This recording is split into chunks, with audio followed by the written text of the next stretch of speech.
Hi everyone. तो आज हम स्टार्ट करने वाले हैं कार्बोकेटाइन इंटरमीडिएट। ठीक है, कार्बोकेटाइन को एक्चुअली कैसे देखा जाता है कि वो कितना स्टेबल बनेगा, आज हम वो चेक करेंगे। ठीक है, इस पे बहुत सारे क्वेश्चंस आते हैं आपके नीट में, आईआईटी जेई में, जैम में, गेट में, नेट में बहुत सारे क्वेश्चंस आते हैं। तो हम प्रैक्टिस भी करेंगे, ठीक है, क्वेश्चंस की। और दूसरा हम चेक करेंगे कार्बोकेटाइन की स्टेबिलिटी कैसे कैसे डिटरमाइन कर सकते हैं, कैसे कैसे समझ सकते हैं कि कौन सा वाला कार्बोकेटाइन ज़्यादा स्टेबल बनेगा। सबसे पहले मेरा कार्बोकेटाइन होता कैसा है, अगर मैं लिखूं कार्बोकेटाइन, तो कार्बोकेटाइन मतलब कार्बन कंटेनिंग पॉजिटिव चार्ज, है ना। अगर कार्बन है उसके साइड में हाइड्रोजन लगा देती हूँ, ठीक है। अब मैंने एक हाइड्रोजन को हटा दिया तो यहाँ पे आएगा प्लस। तो इस कार्बन के पास कितने इलेक्ट्रॉन्स प्रेजेंट हैं? 1 2 3 4 5 6। मतलब मेरा जो कार्बोकेटाइन होता है उसके पास 6 इलेक्ट्रॉन होते हैं। तो मेरा कार्बोकेटाइन कैसी स्पीशीज है? That is my 6 electron species. तो ये पेपर में आता है, नीट के पेपर में एक प्रीवियस ईयर में क्वेश्चन दे रखा था कि ऐसी कौन सी स्पीशीज है जो कि 6 इलेक्ट्रॉन्स होती है। तो 6 इलेक्ट्रॉन स्पीशीज कौन सी है? हमारी कार्बोकेटाइन। ठीक है, तो अब यहाँ पे ये कार्बोकेटाइन है, इसका मतलब क्या है, क्या इसका नेचर कैसा है? इसका नेचर है इलेक्ट्रॉन डेफिशिएंट। कैसा है ये है इलेक्ट्रॉन डेफिशिएंट, या मैं बोलूं इलेक्ट्रॉन पुअर।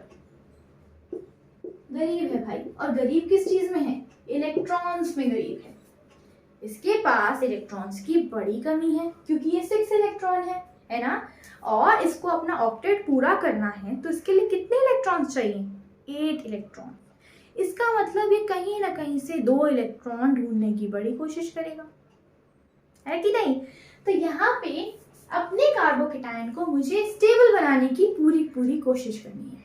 ठीक है, तो पहले तो ये पता होना चाहिए कि कार्बोकेटाइन बनेगा कब बन सकता है, कैसी कैसी पॉसिबिलिटीज आ सकती है जिस केस में मुझे कार्बोकेटाइन मिलेगा। तो पहले ये देखें, ठीक है। तो अब चेक करते हैं कि हमारा कार्बोकेटाइन कहाँ कहाँ बनेगा। तो देखो, कार्बोकेटाइन बन कैसे सकता है? अगर मैंने लिया कोई अल्कोहल, ठीक है, ये मेरा कार्बन, इस पे मैंने लगाया मिथाइल, इस पे मैंने लगाया मिथाइल, ये हाइड्रोजन, और यहाँ पे है OH। ठीक है, मैंने डाल दी इसमें कोई एसिडिक कंडीशन। एसिड क्या होता है बेटा? एसिड वो जो H+ डोनेट करे, जो H+ डोनेट करे, जैसे कि H2SO4, जैसे कि HCl, जैसे कि H3PO4, है ना। बहुत सारे एसिड्स हैं, बहुत सारे एसिड्स जो H+ को डोनेट कर सकते हैं। ठीक है, अब इसने H+ को डोनेट किया और मेरे पास क्या था? अल्कोहल। ठीक है, अब मेरे पास अल्कोहल है और मेरे रिएक्शन में मैंने एसिड डाला है, तो होगा क्या होगा भाई, क्या होगा? देखो, ये ऑक्सीजन पे है इलेक्ट्रॉन्स, ऑक्सीजन पे इलेक्ट्रॉन्स। और हमेशा रिएक्शन में बिल्कुल अच्छे से ध्यान रखना, अगर रिएक्शन में आपके पास sigma, pi, N, pi star, sigma star, ये अगर आपको इलेक्ट्रॉन किसी को देने हैं, ये H+ है, इसको इलेक्ट्रॉन्स की जरूरत है, इलेक्ट्रॉन देने कौन जाएगा? ऑक्सीजन। और क्यों जाएगा भाई, क्यों जाएगा वो किसी को इलेक्ट्रॉन्स देने? क्योंकि नॉन बॉन्डेड से पाई स्टार में इलेक्ट्रॉन ट्रांसफर करना ज्यादा आसान है एज कंपेयर टू पाई से पाई स्टार और एज कंपेयर टू सिग्मा से पाई स्टार। ठीक है, सबसे पहले लोन पेयर वाले इलेक्ट्रॉन्स पार्टिसिपेट करते हैं रिएक्शन में। क्यों? क्योंकि उनको देना किसी पाई स्टार ऑर्बिटल में बहुत आसान है। क्यों? क्योंकि ये गैप बहुत छोटा है, मतलब मैं जरा सी एनर्जी दूंगी ना तो वो इलेक्ट्रॉन फटाफट जाके ट्रांसफर हो जाएगा। ओके, वो इलेक्ट्रॉन फटाफट जाके ट्रांसफर हो जाएगा। तो ये ऑर्डर हमेशा दिमाग में ध्यान रखना, इससे क्वेश्चंस बड़ी जल्दी होंगे, बहुत जल्दी, और हर चीज समझ में आएगी। ठीक है, अब देखो, मैंने बोला ये लोन पेयर आराम से किसी के भी सामने वाले के pi star anti bonding orbital में इलेक्ट्रॉन ट्रांसफर कर सकता है। क्या करेगा ये लोन पेयर H+ को एब्स्ट्रैक्ट कर लेगा। होगा क्या, कार्बन के ऊपर मिथाइल, इस कार्बन के ऊपर मिथाइल हाइड्रोजन, और ये बनेगा ऑक्सीजन के पास हाइड्रोजन, और इसने दूसरा हाइड्रोजन लिया तो इस पे क्या आया, प्लस। क्या आएगा ऑक्सीजन पे, प्लस चार्ज। अब ऑक्सीजन किस नेचर का है, सेल्फिश नेचर का, है ना भाई। ऑक्सीजन कैसा है, सेल्फिश है। ऑक्सीजन अपने सर पे प्लस चार्ज तो बर्दाश्त करेगा ही नहीं, बिल्कुल ही नहीं करेगा। तो वो क्या करेगा, वो इस कार्बन से बॉन्ड तोड़ देगा, कार्बन से बॉन्ड तोड़ देगा, और बदले में अपने इलेक्ट्रॉन्स भी वापस लेके जाएगा, बदले में अपने इलेक्ट्रॉन्स वापस लेके जाएगा। तो ये क्या बनेगा, कार्बोकेटायन। देखो ध्यान से, बना ना यहाँ पे कार्बोकेटायन, और मुझे बदले में क्या मिला, बाय प्रोडक्ट पानी।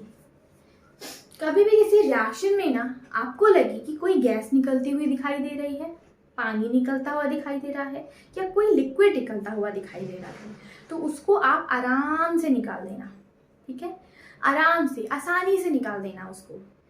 क्यों, क्योंकि ये नेचर फॉलो करता है, इसे कहते हैं स्पॉन्टेनिटी। ये रिएक्शन फिजिबल होते हैं, क्यों, बिकॉज ऑफ एंट्रोपी।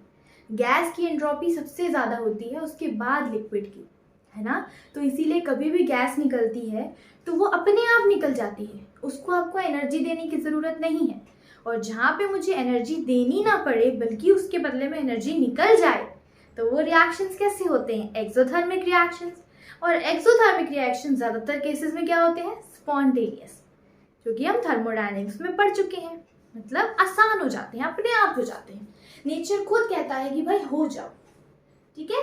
तो इस वजह से यहाँ पे क्या निकला, पानी, और हमें क्या मिल गया, कार्बोकेटायन। मतलब मुझे मेरा कार्बोकेटायन कब मिल सकता है, अगर मुझे कोई अल्कोहल दे रखा हो और उसके साथ कोई एसिड दे रखा हो, तो मुझे लग सकता है कि भाई यहाँ पे मुझे मिलेगा कार्बोकेटायन, ठीक है। क्या मिलेगा मुझे यहाँ पे, कार्बोकेटायन, ठीक है। चलो इसका स्क्रीनशॉट ले लो, फिर हम पढ़ते हैं आगे और किस केस में मुझे कार्बोकेटायन बड़ी आसानी से मिलेगा, ठीक है। चलो स्टार्ट करते हैं। अब देखो, दूसरे केस में आपको कार्बोकेटायन कहाँ मिलेगा, बहुत ही आसानी से मिलेगा। देखो कैसे, अगर मेरे रिएक्शन के अंदर एक एल्कीन दे रखा हो, मुझे क्या दे रखा हो भाई, एक एल्कीन दे रखा हो, और इसके साथ मैं डाल दूं कोई एसिड जो H+ दे, जैसे कि आप HBr डाल दो, आप HCl डाल दो, आप HI डाल दो, आप पानी डाल दो, कुछ भी डाल दो, और वो डालो जिससे मुझे कोई एसिड मिल जाए, ठीक है, जिससे मुझे कोई एसिड मिल जाए। अब मैं क्या करूंगी, मुझे पता है डबल बॉन्ड जो होते हैं वो होते हैं पाई, ये पाई इलेक्ट्रॉन्स हैं, और हमने क्या पढ़ा अभी कि सबसे पहले लोन पेयर भागते भागते जाते हैं रिएक्शन करने, उसके बाद जाते हैं पाई इलेक्ट्रॉन्स, तो भगाएं इनको।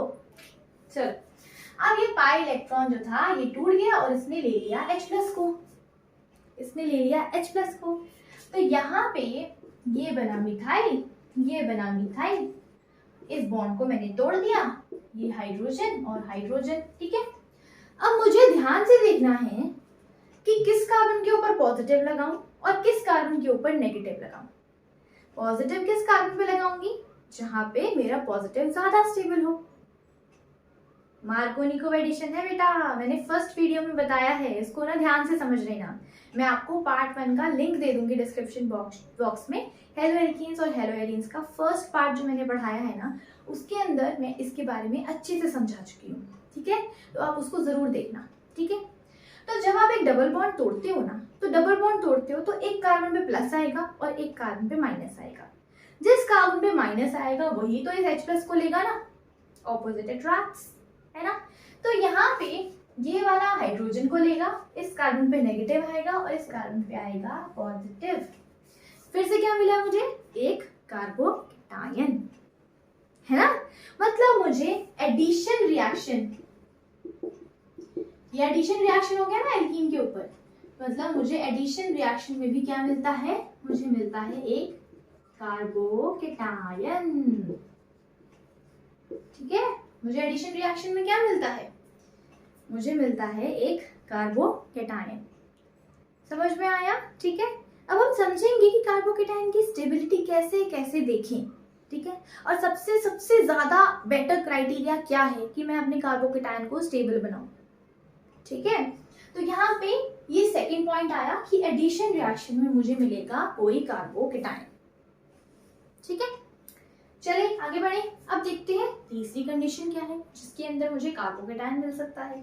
पहले तो पता होना चाहिए ना कि भाई कार्बोकेटायन बनेगा कहाँ पे, तभी तो मैं उसकी स्टेबिलिटी चेक करूंगी, वरना क्या फायदा। पहले मुझे पता होना चाहिए कि ये बनेगा कहाँ, प्रिपरेशन, उसके बाद इसकी स्टेबिलिटी, उसके बाद इसका रिएक्शन। ओके, तो चलो अब इसका स्क्रीनशॉट ले लो, बढ़ते हैं आगे, देखते हैं नेक्स्ट कंडीशन ऐसी कौन सी है जिसके अंदर मुझे मिलेगा कार्बोकेटायन, है ना। तो चलो अब देखते हैं नेक्स्ट कंडीशन है आपकी SN1 रिएक्शन, सब्स्टिट्यूशन न्यूक्लियोफिलिक। देखो कैसे, अगर मैंने ये कार्बन लिया, यहाँ पे मैंने लिया मिथाइल, ये रहा मेरा मिथाइल, ये रहा मिथाइल, ठीक है, और यहाँ पे मैंने आयोडीन लिया और इसके बदले में Br नेगेटिव डाला। ठीक है, तो वहां क्या होगा, मुझे फर्स्ट स्टेप में मिलेगा इंटरमीडिएट। मैंने ये आपको थर्ड पार्ट की वीडियो में बताया है, आप उसको ढंग से देख कर आना। ठीक है, अब मैं इसको दोबारा एक्सप्लेन नहीं कर रही हूँ यहाँ पे, आप उस वीडियो में पक्का देखना, उसके बाद इस वीडियो पे आना, बहुत अच्छे से समझ में आएगा। ठीक है, तो यहाँ पे फर्स्ट स्टेप में आयोडीन गया और यहाँ पे मुझे क्या मिलेगा, इंटरमीडिएट, और वो इंटरमीडिएट क्या है, कार्बोकेटायन। मतलब मुझे थर्ड कौन से स्टेप में कार्बोकेटायन मिल रहा है, मुझे मिल रहा है SN1 रिएक्शन के अंदर कार्बोकेटायन। ठीक है, आपको कहाँ कार्बोकेटायन मिल रहा है, पहले आपको कब मिला था, सिंपल रिएक्शन के अंदर। पहले मुझे कब मिला मेरा कार्बोकेटायन, बताओ भाई, जब मैंने अल्कोहल को डाला, अल्कोहल के साथ कोई एसिड डाल दिया तो मुझे कार्बोकेटायन मिल जाएगा। सेकेंड स्टेप में मुझे कब मिलेगा, जब मैं एडिशन करा दूं एल्कीन के ऊपर, कोई H+ डाल दूं, कोई एसिड डाल दूं, HBr डाल दूं, HCl डाल दूं। थर्ड स्टेप मुझे SN1 रिएक्शन में कार्बोकेटायन मिल जाएगा। और फोर्थ देखो, अगर मैंने बनाया, ये मेरा है बेंजीन नहीं तो चलो ले लेते हैं, मेरा ये लेते हैं कोई देखो यहाँ पे ना मेरे पास लगा है Br। ठीक है, ये बहुत इंपॉर्टेंट रिएक्शन है, इसमें मैं एरोमेटिसिटी को समझाऊंगी। ठीक है, देखो यहाँ पे अगर आपने डाल दिया AgCl, ठीक है, आपने यहाँ पे AgCl, एक काम करते हैं, यहाँ लगाते हैं आयोडीन। ठीक है, यहाँ लगाते हैं आयोडीन और आपने डाल दिया AgBr। ठीक है, आपने क्या डाल दिया, AgBr।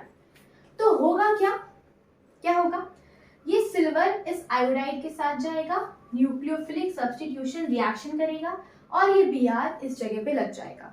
तो फर्स्ट स्टेप में क्या बनेगा, यहाँ पे बनेगा एक कार्बोकेटायन। क्यों, क्योंकि आयोडीन अपनी पोजीशन को छोड़ के जाएगा। आयोडीन जब अपनी पोजीशन को छोड़ के जाएगा तो यहाँ पे क्या आएगा, यहाँ पे आएगा प्लस, और मुझे क्या मिला, कार्बोकेटायन। और यहाँ से हम पढ़ेंगे एरोमेटिक और एंटी एरोमेटिक कैरेक्टर कि मेरा कार्बोकेटायन कैसे स्टेबल होगा। तो समझ में आया, 4 कंडीशंस हैं जिसके अंदर आपको कार्बोकेटायन मिल सकते हैं बड़े आराम से।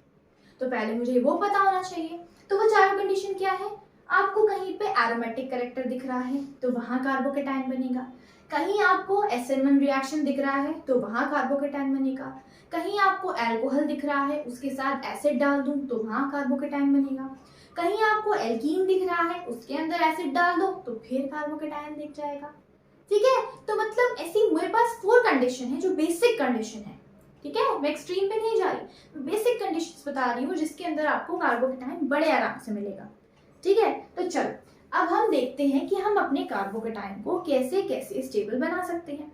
ठीक है, बढ़े आगे, चलो अब देखो 1 2 3 4, ओके लेट्स गो। अब हम बनाते हैं कि हमारा अगर कार्बोकेटायन बना हो तो वो किस किस तरीके से स्टेबल हो सकता है। मैंने आपको बताया कि अगर मैं बनाऊं sigma, pi, N, pi star और सिग्मा स्टार, ठीक है, तो मैंने आपको यहाँ पे क्या समझाया कि यहाँ पे सबसे पहले रिएक्शन एन वाला करने जाता है, फिर पाई वाला करने जाता है, उसके बाद जाके सिग्मा वाला। ठीक है।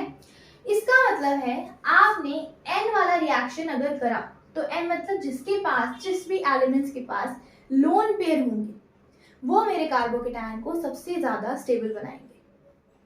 अगर मेरे रिएक्शन में किसी के पास लोन पेयर हैं तो वो मेरे रिएक्शन को सबसे ज्यादा स्टेबल बनाएगा, वो मेरे कार्बोकेटायन को सबसे ज्यादा स्टेबल बनाएगा। क्यों?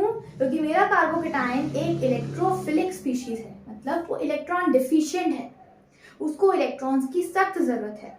तो वो इलेक्ट्रॉन सबसे पहले कौन दे सकता है? वो दे सकता है आपका लोन पेयर, उसके बाद पाई इलेक्ट्रॉन्स और उसके बाद जाके सिग्मा। ठीक है। तो लोन पेयर कभी भी अगर पार्टिसिपेट करने जाते हैं रिएक्शन के अंदर तो वहां पे हम एक इफेक्ट पढ़ते हैं जिसे हम कहते हैं मीजोमेरिक इफेक्ट। मीजोमेरिक इफेक्ट, ठीक है, हम इसे कहते हैं मीजोमेरिक इफेक्ट। जैसे कि मान लो अगर मेरे पास ये है, ठीक है, यहाँ पे मैंने डाला CH2Cl और यहाँ पे मैंने डाल दिया OMe, ठीक है। अब मैंने क्या किया, इसके अंदर आयोडीन, इसके अंदर मैं मान लो ये CH2Cl नहीं था तो आयोडीन था, अब मैं यहाँ पे Cl नेगेटिव डाल रही हूँ। तो मैंने आपको बताया ना न्यूक्लियोफिलिक सब्स्टिट्यूशन रिएक्शन है, मतलब इसमें आपको कार्बोकेटायन इंटरमीडिएट तो मिलेगा। तो मेरे फर्स्ट स्टेप में मुझे इंटरमीडिएट मिला, तो वहां पे मुझे क्या मिला, ये आयोडीन अपनी पोजीशन छोड़ के गया और मुझे मिला यहाँ पे CH2 के ऊपर प्लस, ठीक है, और यहाँ पे था OMe, लोन पेयर लेके बैठा हुआ, ठीक है। अब इस पॉजिटिव को कौन इतना ज्यादा स्टेबल बनाए जिससे कि ये कार्बोकेटायन बहुत स्टेबल बने, तो वो कौन है, ये OMe। ये जो OMe है मुझे पता है ऑक्सीजन के पास लोन पेयर है और ऑक्सीजन के पास लोन पेयर होने की वजह से ये लोन पेयर आपकी रिंग के अंदर पार्टिसिपेट करने जाएंगे।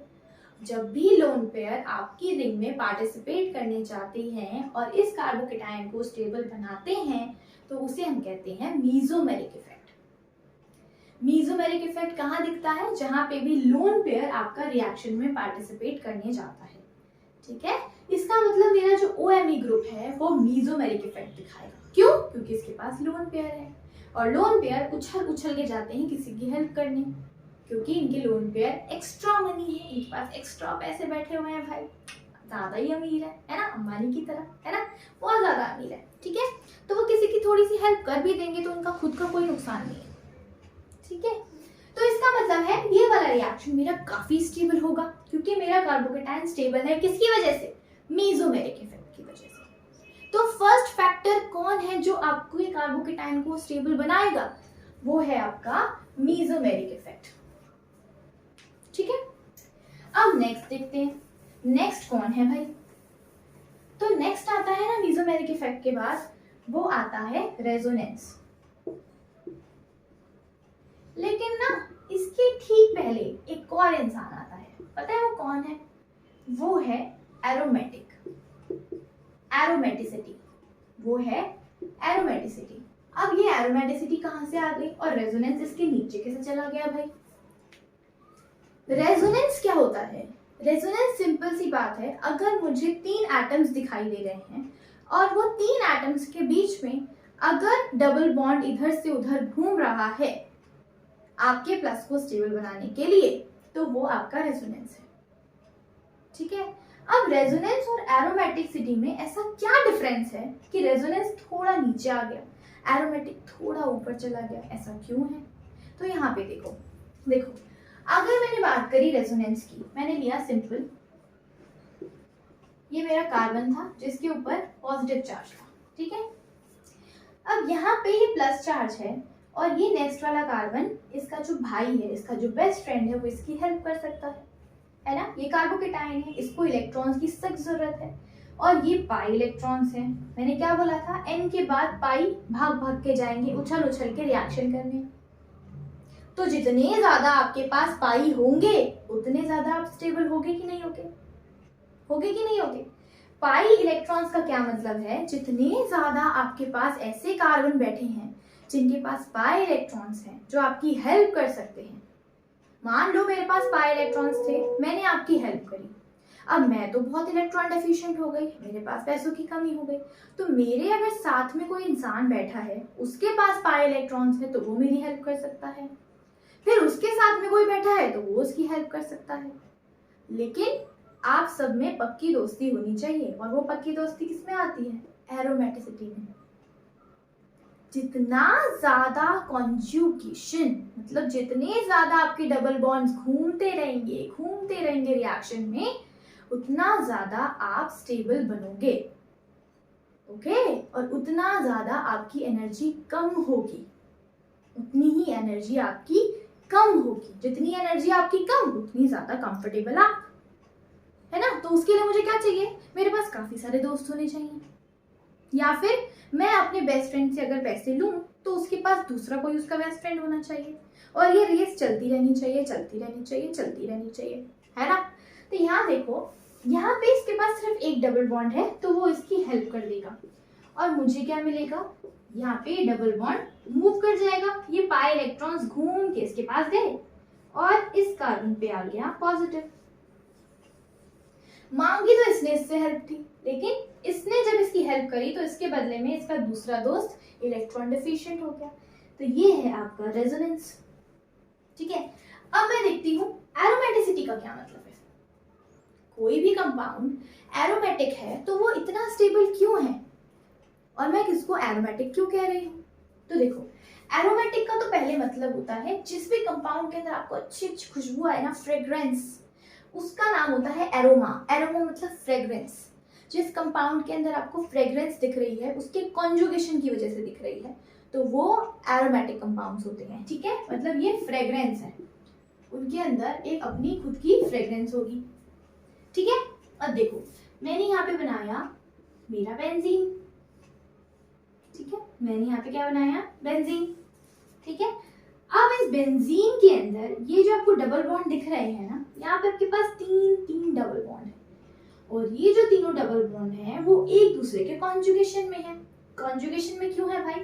मान लो इसके ऊपर कोई प्रॉब्लम आ गई, इस डबल बॉन्ड के ऊपर कोई प्रॉब्लम आ गई, तो इसके पास इसका साथ में ही तुरंत दोस्त है, उसकी ऑल्टरनेट पोजीशन पे ही उसका दोस्त है जो उसकी हेल्प कर सकता है, फिर इसके ऑल्टरनेट में उसका दोस्त है तो इसकी हेल्प कर सकता है, और अल्टीमेटली सारे एक दूसरे की हेल्प कर सकते हैं।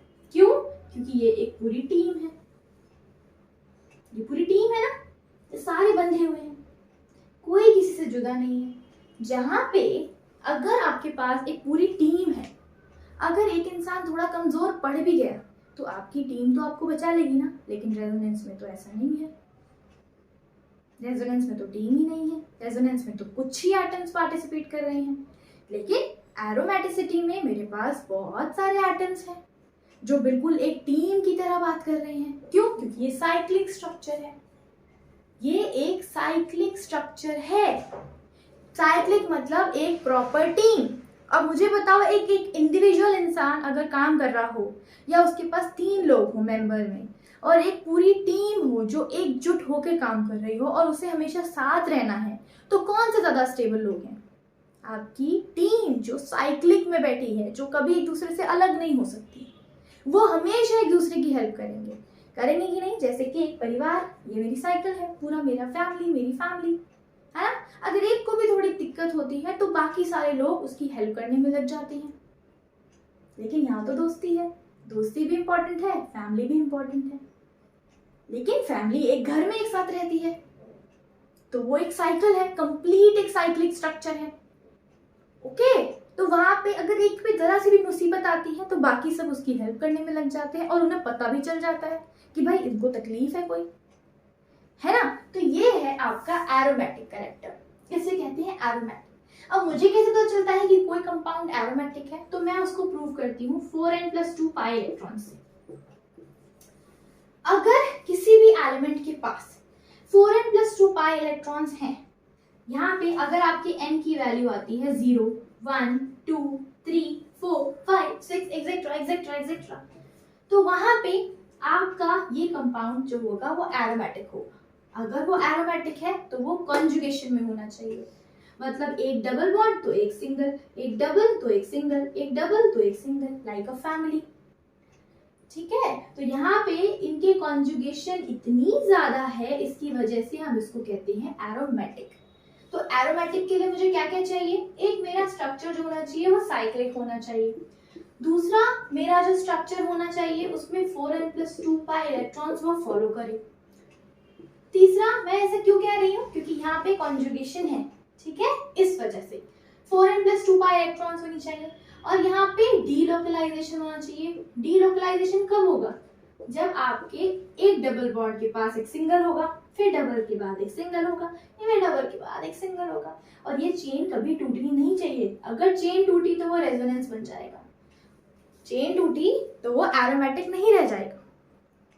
उसकी चेन की वजह से ही हम कह रहे हैं उसकी एनर्जी बहुत कम हो गई और उसकी स्टेबिलिटी भी बढ़ गई, कंफर्टेबल बैठा है भाई, क्योंकि उसके पास अपनी पूरी फैमिली है, ठीक है, ओके।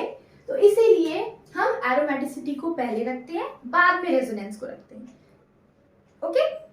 अब नेक्स्ट देखते हैं, स्क्रीनशॉट ले लो बेटा, ठीक है।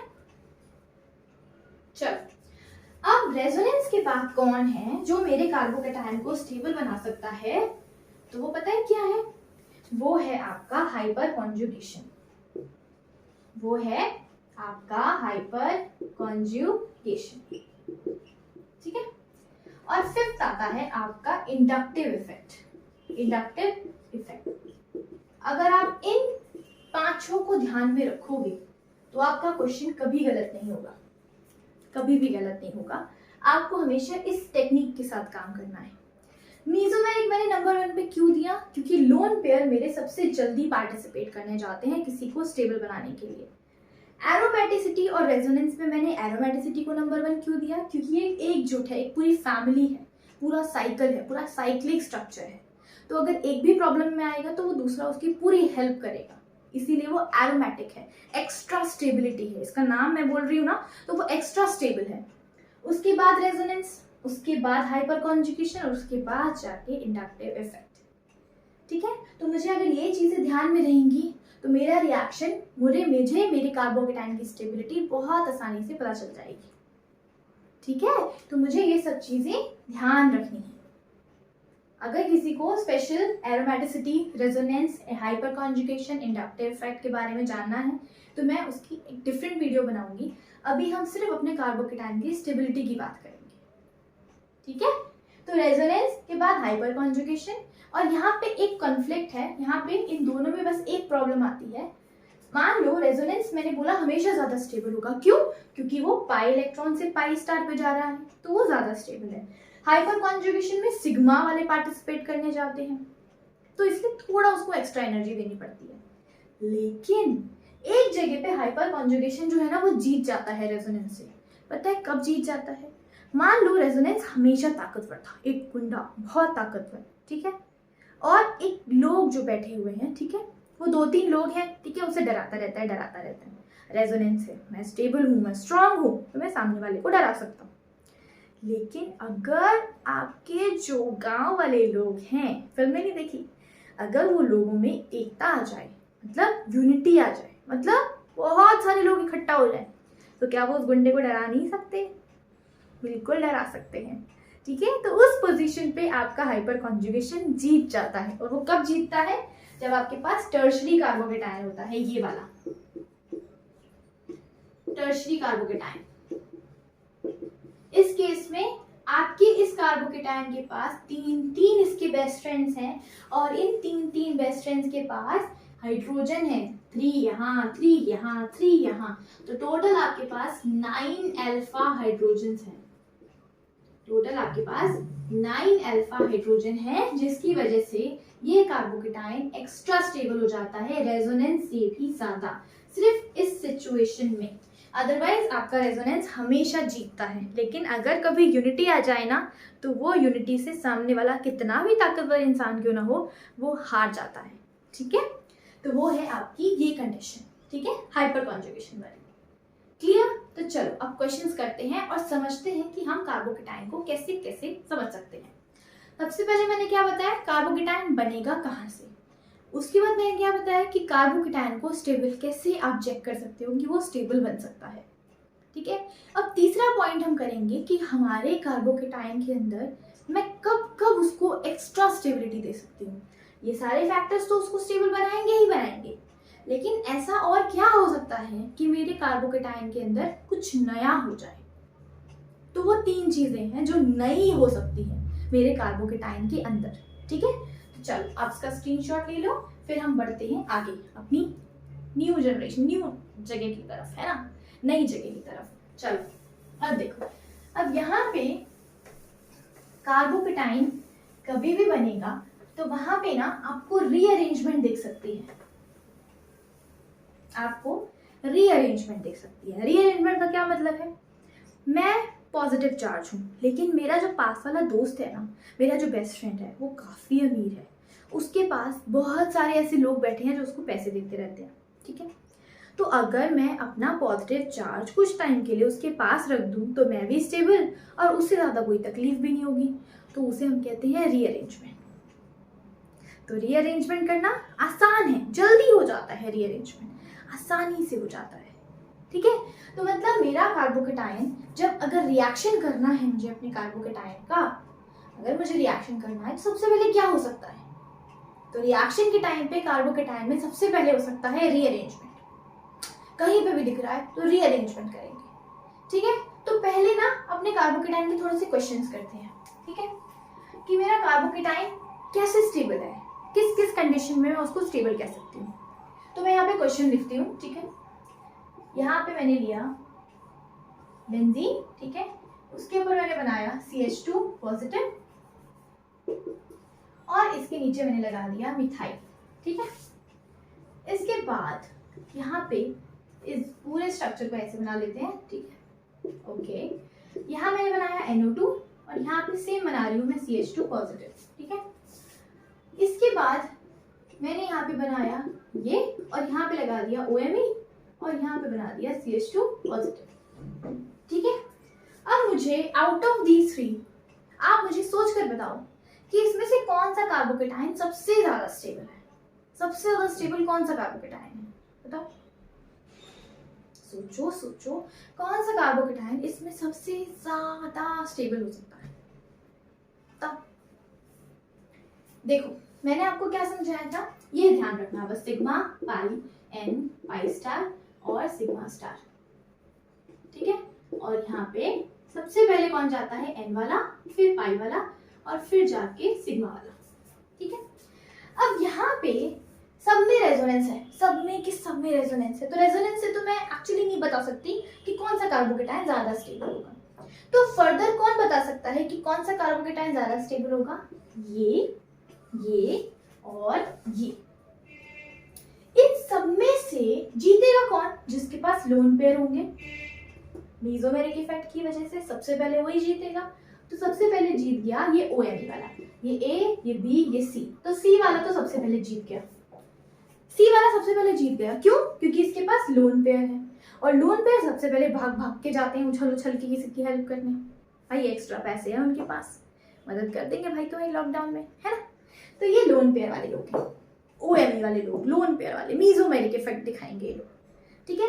उसके बाद मैंने क्या दिया था, एरोमेटिसिटी। एरोमेटिसिटी दिख रही है यहाँ पे कहीं, साइक्लिक स्ट्रक्चर के अलावा भी मेरे पास 2 लोग हैं, तो एरोमेटिसिटी तो वहां दिखेगी जहां पे कंप्लीट साइकिल हो, कंप्लीट साइकिल जहां पे होगी वहीं एरोमेटिसिटी दिखेगी। उसके बाद आता है रेजोनेंस, तो रेजोनेंस तो सबके अंदर है तो मैं ये नहीं कह सकती। उसके बाद आता है हाइपर कॉन्जुगेशन। हाइपर कॉन्जुगेशन नहीं, यहाँ पे इंडक्टिव इफेक्ट दिख रहा है, लेकिन इंडक्टिव इफेक्ट दिख रहा है। अब इंडक्टिव इफेक्ट अगर प्लस आई हो, आई अगर मैं बोलूँ ना किसी को कि वो प्लस आई इफेक्ट देगा, मतलब अगर वो किसी को इलेक्ट्रॉन्स देगा तो उसके सर पे क्या आएगा, प्लस, तो वो प्लस आई इफेक्ट दिखाएगा। और जो आपसे इलेक्ट्रॉन्स खींच लेगा तो उसके सर पे क्या आएगा, माइनस, तो माइनस आई इफेक्ट दिखाएगा। अब ये तो कार्बोकेटाइन है, अब इस कार्बोकेटाइन को तो कोई ऐसा ग्रुप चाहिए जो इसको दान में दे, ना कि इससे ही छीन ले। तो यहाँ पे 2 लोग हैं, एक है मिथाइल और एक है NO2। मुझे पता है कि NO2 जो है, NO2 को मैं अगर स्ट्रक्चर यहाँ पे बनाऊं ना, N double bond O double bond हो, यहाँ पे देखो ऐसे, तो यहाँ पे ना मुझे दिख रहा है कि नाइट्रोजन के पास ना दो ऑक्सीजन लगे हैं। नाइट्रोजन के पास कहने को है लोन पेयर है, लेकिन नाइट्रोजन के पास दो ऑक्सीजन लगे हैं। और ऑक्सीजन कैसे होते हैं? महा इलेक्ट्रोनेगेटिव। ऐसे लोग जो बहुत ही लालची हैं। तो अगर ये लालची लोग हैं तो वही नाइट्रोजन से इलेक्ट्रॉन्स खींचने लगेंगे, और नाइट्रोजन खुद भी बहुत इलेक्ट्रोनेगेटिव होता है। अगर एक इंसान ऑलरेडी लालची हो, उसके पीछे दो लालची लोग और पड़े हो और वो आपसे इलेक्ट्रॉन्स खींच ले, तो जो इंसान जिसके अंदर भी लालच भरा हुआ है, तो क्या वो सामने वाले को छोड़ देगा? वो कहेगा भाई मुझे इलेक्ट्रॉन्स चाहिए, चाहे तुम्हारे पास पैसे हो ना हो, मुझे तो चाहिए ही चाहिए। तो यहाँ पे ये कार्बोकेटाइन जिसको इलेक्ट्रॉन्स चाहिए थे, ये बदले में क्या करेगा? इसी से खींचने लग जाएगा। तो यहाँ पे ये माइनस आई इफेक्ट दिखाएगा, और माइनस आई इफेक्ट दिखाने की वजह से ये कार्बोकेटाइन सबसे ज्यादा अनस्टेबल हो जाएगा। सबसे ज्यादा अनस्टेबल, बहुत ज्यादा अनस्टेबल, है ना। अब यहाँ पे देखो, ये है मिथाइल और ये CH2 पॉजिटिव। अब मिथाइल कैसा ग्रुप है? प्लस साइड इफेक्ट वाला। एक कार्बन पे तीन हाइड्रोजन लगे हुए हैं, है ना, और वो किसी से अटैच्ड है। अब कार्बन और हाइड्रोजन इलेक्ट्रोनेगेटिव एलिमेंट्स तो है नहीं, खींचने वाले ग्रुप है ही नहीं ना। कार्बन के पास कोई फ्लोरीन टाइप का ग्रुप लगा है कि वो खींच लेगा। तो कार्बन कैसा बिहेव करेगा? डोनेटिंग बिहेव करेगा, सामने वाले को देने का काम करेगा। तो ये क्या दिखाएगा? Plus side effect. अगर ये प्लस साइड इफेक्ट दिखाएगा तो कार्बोकेटाइन को बहुत ज्यादा स्टेबल बनाएगा। सबसे ज्यादा C, फिर A, फिर B। समझ में आया? तो कौन सा कार्बोकेटाइन सबसे ज्यादा स्टेबल हुआ? हमने कैसे चेक किया? सबसे पहले दिमाग में चेक करना है लोन पेयर वाला इंसान। अगर लोन पेयर देने वाला इंसान कोई बैठा है तो वो भाग भाग के जाएगा, क्योंकि उसके पास भाई वो एक्स्ट्रा पैसे हैं। उसके बाद देखना है कि किसमें कौन एक फैमिली है, एरोमेटिसिटी फैमिली, तो वो कौन है वो फैमिली, तो हमें वो देखना है। अगर वो नहीं दिखता तो रेजोनेंस देखेंगे, दोस्ती भी तो है भाई। फिर हाइपर कॉन्जुगेशन और फिर जाके इंडक्टिव इफेक्ट। समझ में आया? ठीक है, तो चलो अब दूसरा क्वेश्चन करते हैं और उसको और समझने की कोशिश करते हैं। ठीक है, तो चलो इरेज कर देती हूँ मैं। डन। देखो, अब मैं आपको एक क्वेश्चन देती हूँ। देखो यहाँ पे कार्बन डबल बॉन्ड C और यहाँ पे आया पॉजिटिव, ठीक है, यहाँ पे हाइड्रोजन और ये CH2, ठीक है। दूसरा है आपके पास कार्बन और ये रहा मिथाइल मिथाइल मिथाइल और ये रहा प्लस, ठीक है। और तीसरी कंडीशन देते हैं CH3 और यहाँ पे लगाया CH2 पे पॉजिटिव, ठीक है। अब इन तीनों में से A, B और C, इन तीनों में से सबसे ज्यादा स्टेबल कौन है? देखो जरा ध्यान से। सबसे ज्यादा मुझे यहाँ पे क्या दिख रहा है? इस A के अंदर है रेजोनेंस और ये एलाइलिक भी है। एलाइलिक बेटा पता है क्या होता है? आप जिस कार्बन में पॉजिटिव है उसको लो 1, सेकेंड वाले को लो 2, थर्ड वाले को लो 3। अगर आपको 2, 3 पे डबल बॉन्ड दिखता है तो वो एलाइलिक होता है। एलाइलिक कहते हैं उसको, डबल बॉन्ड को, ठीक है। अब हम मान के चलते हैं जो एलाइलिक डबल बॉन्ड होते हैं ना काफी स्टेबल होते हैं, क्योंकि रेजोनेंस है यहाँ पे, है ना, रेजोनेंस। तो रेजोनेंस वाला फैक्टर तो सबसे पहले आता है। जी रेजोनेंस आ गया भाई, रेजोनेंस आ गया, है ना।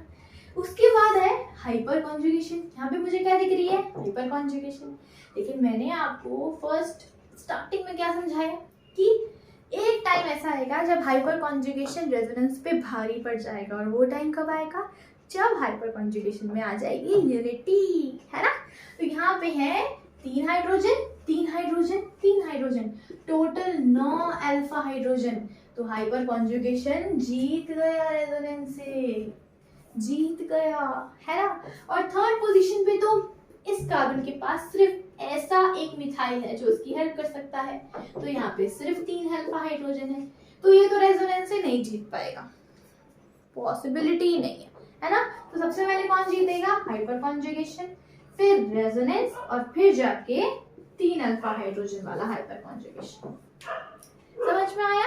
आसान था ना? कितना आसान है किसी भी कार्बोकेटाइन की स्टेबिलिटी को देखना, ठीक है। तो बस एक कंडीशन में हाइपर कॉन्जुगेशन को जिताना है, कब? जब उसके अंदर यूनिटी आ जाए, बिल्कुल फैमिली की तरह काम करने लग जाए। ओके, तो चलो अब करते हैं नेक्स्ट क्वेश्चन। स्क्रीनशॉट ले लो। चलो अब नेक्स्ट क्वेश्चन करते हैं। देखो अब नेक्स्ट क्वेश्चन में देखो हमने यहाँ पे लिया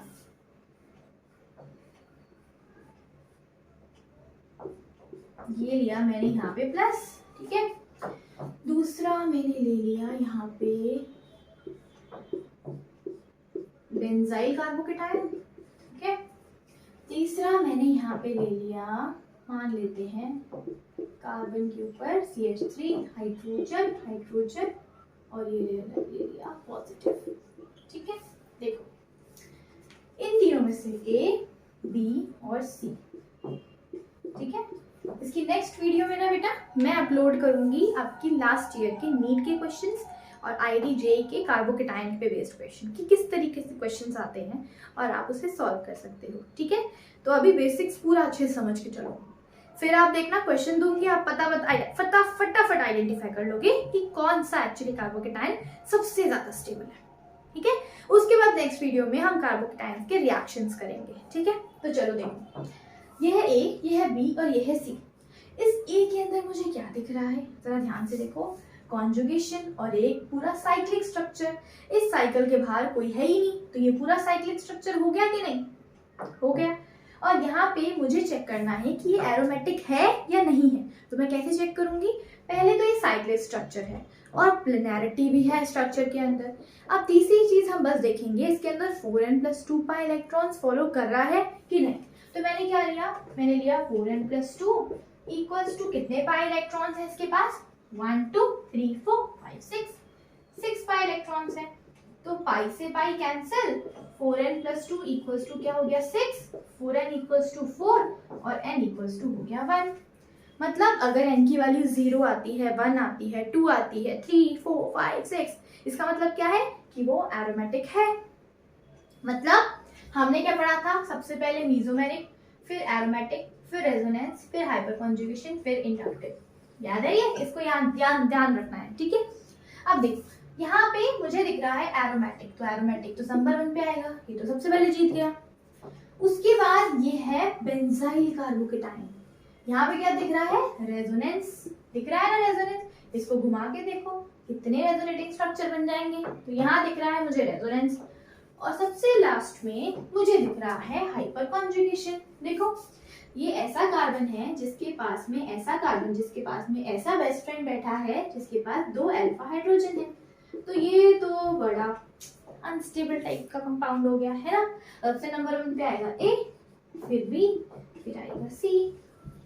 आया ऑर्डर समझ में, देखा कितना आसान था रिएक्शन करना, कितना आसान था कार्बोकेटाइन की स्टेबिलिटी को चेक करना, है ना, समझ में आया। तो इस तरीके से हम कार्बोकेटाइन की स्टेबिलिटी को चेक करते हैं, ठीक है। अब नेक्स्ट वीडियो में मैं आपके लिए नीट और IIT-JEE की क्वेश्चंस लेकर आऊंगी और हम उसे सॉल्व करने की कोशिश करेंगे। फिर उसके नेक्स्ट वीडियो में हम कार्बोकेटाइन्स के रिएक्शंस देखेंगे कि हमारा कार्बोकेटाइन अगर बन गया तो उसके बाद क्या क्या पॉसिबिलिटी है, कौन कौन से रिएक्शन वो कर सकता है, तो हम वो सीखेंगे, ठीक है। तो आज के लिए इतना ही, आप इसका स्क्रीनशॉट ले लो। ओके, तो आज के लिए इतना ही, कल मिलेंगे एक नई वीडियो के साथ। तो thank you very much, I hope आपको ये वीडियो अच्छी लगी हो। अगर अच्छी लगी होगी तो प्लीज मेरे चैनल को लाइक, शेयर एंड सब्सक्राइब करना मत भूलना। Okay, thank you, have a good day, bye.